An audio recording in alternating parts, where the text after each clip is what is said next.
আকাশবাণী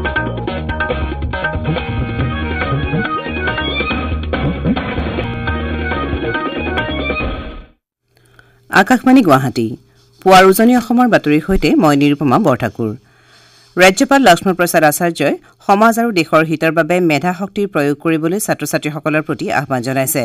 যোৰহাটৰ ৰৰৈয়াত অনুষ্ঠিত অসম মহিলা বিশ্ববিদ্যালয়ৰ চৌহদত অনুষ্ঠিত চতুৰ্থ সমাৱৰ্তনত অংশগ্ৰহণ কৰি ৰাজ্যপালগৰাকীয়ে এইদৰে আহ্বান জনায়।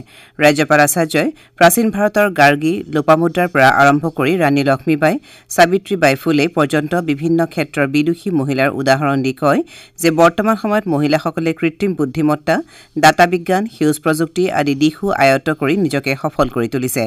সৰ্বভাৰতীয় উচ্চ শিক্ষা সমীক্ষাৰ তথ্য অনুসৰি বৰ্তমান উচ্চ শিক্ষিত মহিলাই ৫৫%তকৈও অধিক স্থান অধিকাৰ কৰিছে আৰু গৱেষক ছাত্ৰীৰ সংখ্যাই অভিলেখ স্পৰ্শ কৰিছে বুলিও তেওঁ উল্লেখ কৰে। ৰাজ্যপালগৰাকীয়ে ডিগ্ৰী প্ৰমাণপত্ৰ হিচাপে গ্ৰহণ নকৰি সমাজ সেৱাৰ আহিলা হিচাপে ব্যৱহাৰ কৰিবলৈ সকলোৰে প্ৰতি আহ্বান জনায়। সমাৱৰ্তন সমাৰোহত ৩৩৩ গৰাকী ছাত্ৰীক ডিগ্ৰীৰ প্ৰমাণপত্ৰ প্ৰদান কৰা হয়। অনুষ্ঠানত উদ্যোগী মহিলা অনিতা চেতিয়াক দিল্লীত প্ৰদান কৰা হয়। ৰাজ্যত পঞ্চায়ত নিৰ্বাচনৰ বাবে মনোনয়ন পত্ৰ দাখিল পৰ্বৰ আজি সামৰণি পৰিব। জিলা প্ৰশাসনসমূহে নিৰ্বাচন নিয়াৰিকৈ অনুষ্ঠিত কৰাৰ বাবে জিলা প্ৰশাসন আৰু নিৰ্বাচন আয়োগে তৎপৰতা প্ৰদৰ্শন কৰাৰ সমান্তৰালভাৱে বিভিন্ন ৰাজনৈতিক দলসমূহৰ মাজতো নিৰ্বাচনী ব্যস্ততা দেখিবলৈ পোৱা গৈছে। অহা ২ আৰু ৭ মে'ত দুটা পৰ্যায়ত হ'বলগীয়া পঞ্চায়ত নিৰ্বাচনৰ বাবে বিজেপিয়ে দ্বিতীয়খন প্ৰাৰ্থী তালিকা ইতিমধ্যে প্ৰকাশ কৰিছে। বিজেপিয়ে অগপ, ৰাভা হাছং যৌথ সংগ্ৰাম সমিতি আৰু গণশক্তিৰে মিত্ৰজোঁট গঠন কৰি আসন্ন পঞ্চায়ত নিৰ্বাচনত অৱতীৰ্ণ হোৱাৰ সিদ্ধান্ত গ্ৰহণ কৰিছে। মিত্ৰজোঁটৰ অগপই নিজৰ প্ৰতীক চিহ্নৰে নিৰ্বাচন খেলিব যদিও ৰাভা হাছং যৌথ মঞ্চ আৰু গণশক্তিয়ে বিজেপিৰ প্ৰতীক চিহ্নৰে নিৰ্বাচনত অৱতীৰ্ণ হ'ব। এই নিৰ্বাচনত ৩৯৭খন জিলা পৰিষদৰ আসনৰ ভিতৰত ৩১৮খন আসনত বিজেপিৰ প্ৰতিদ্বন্দ্বিতা কৰিব। ইয়াৰে ১৭২খন আসনত মহিলা প্ৰাৰ্থীয়ে প্ৰতিদ্বন্দ্বিতা কৰিব। নগাঁও জিলাত ২৭খন জিলা পৰিষদৰ আসনৰ ১৯খনত বিজেপিয়ে প্ৰাৰ্থিত্ব দিছে। মিত্ৰদল অগপই ৮খন আসনত প্ৰাৰ্থিত্ব ঘোষণা কৰিছে।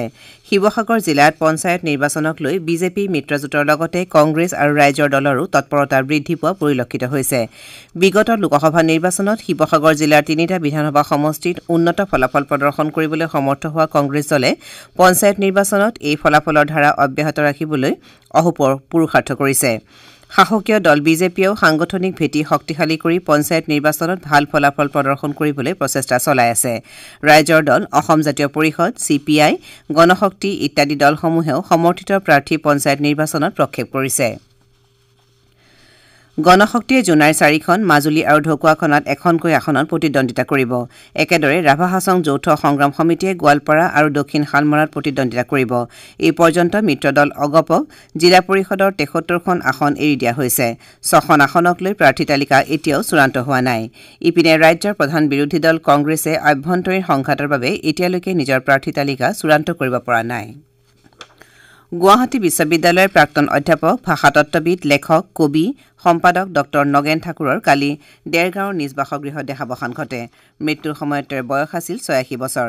১৯৩৯ চনত ২৯ আগষ্টত জন্মগ্ৰহণ কৰা প্ৰয়াত ঠাকুৰে অসমীয়া ভাষা বিষয়ক ১৩খন গ্ৰন্থ প্ৰণয়ন কৰি উলিওৱাৰ লগতে পালি, প্ৰাকৃত, অপভ্ৰংশ আৰু অসমীয়া ভাষা বিষয়ক গৱেষণামূলক গ্ৰন্থৰে ভাষাটোলৈ অনবদ্য অৱদান আগবঢ়াই থৈ গৈছে। তেওঁৰ মিখাইল চলুকভৰ and quiet flows the Don নামৰ উপন্যাসখনৰ অসমীয়া অনুবাদ ধীৰে বৈ যায় ডন এখন বহুপাঠিত গ্ৰন্থ। এই গ্ৰন্থখনৰ অনুবাদৰ বাবে ১৯৭৩ চনত তেওঁক ছ'ভিয়েট দেশ নেহেৰু বঁটাৰে সন্মানিত কৰা হৈছিল। ১৯৬৪ চনত তেওঁ গুৱাহাটী বিশ্ববিদ্যালয়ৰ পৰা ৰবীন্দ্ৰ পৰিষদ পুৰস্কাৰো লাভ কৰিছিল। প্ৰয়াত ঠাকুৰে অসমীয়া ভাষা আৰু ব্যাকৰণ, নীলমণি ফুকনৰ জীৱনকৃতি ইত্যাদি গ্ৰন্থ সম্পাদনা কৰি উলিয়াইছিল। হেমকোষৰ ৪ৰ্থ সংস্কৰণত ৫০,০০০তকৈও নতুন শব্দ ভাষাবিদজনে সংযোগ কৰিছিল।